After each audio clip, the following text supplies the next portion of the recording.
Pewarisan sifat pada makhluk hidup.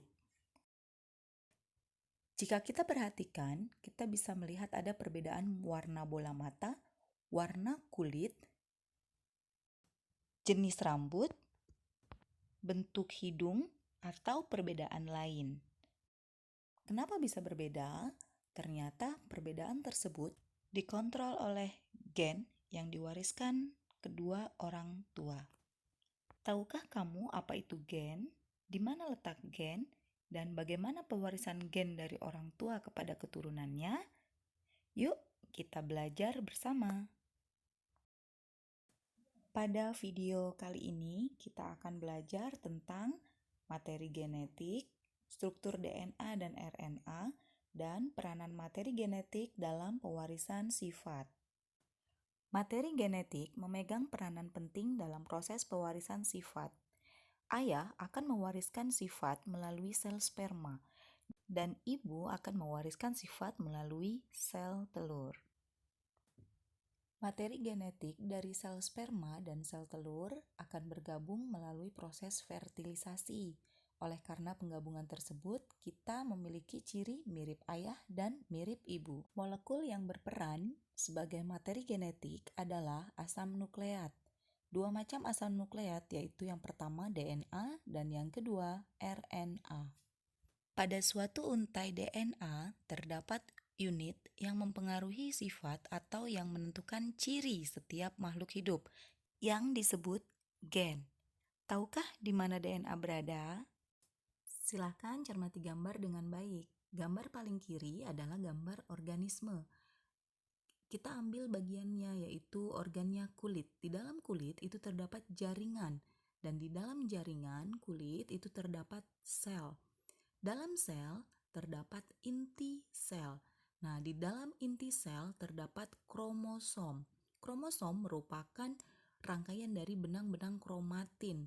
Nah, di dalam benang kromatin di sanalah terdapat DNA yang terlilit pada protein histon. Struktur DNA dan RNA. DNA terdiri dari subunit yang disebut sebagai nukleotida yang terdiri dari gugus fosfat, basa nitrogen, dan gula.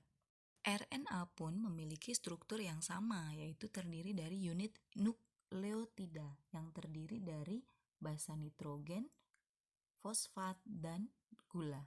Ada 4 senyawa basa nitrogen pada DNA, yaitu adenin, guanin, timin, dan sitosin.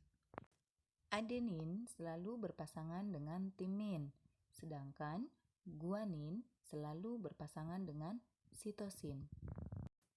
RNA pun memiliki 4 senyawa basa nitrogen, yaitu adenin, guanin, urasil, dan sitosin. Jadi, timin pada DNA menjadi urasil di RNA. Oke, berarti sekarang kita sudah mulai bisa membedakan antara bentuk DNA dan RNA, komponen gulanya DNA dan RNA, basa nitrogennya, jumlahnya, dan juga fungsinya. Peranan materi genetik dalam penentuan sifat. Seperti yang kita ketahui bahwa DNA terletak di dalam kromosom. Kromosom pada perempuan dan laki-laki memiliki karyotip yang berbeda, di mana pada perempuan dirumuskan 22AA plus XX dan pada laki-laki 22AA plus XY. Susunan kromosom pada sel penyusun tubuh berbeda dengan susunan kromosom sel kelamin. Pada kromosom tubuh susunannya berpasangan yang disebut dengan diploid. Sedangkan pada sel kelamin, kromosomnya tidak berpasangan dan disebut sebagai haploid. Berikut karyotip untuk sel kelamin laki-laki dan perempuan. Dan silahkan diperhatikan diagram kromosom perkawinan laki-laki dengan perempuan, di mana kromosom tubuh bagian atas, kedua kromosom kelamin, dan yang terakhir adalah kromosom anak. Sekian video kita kali ini, terima kasih. Dan jangan lupa like and subscribe. Thank you.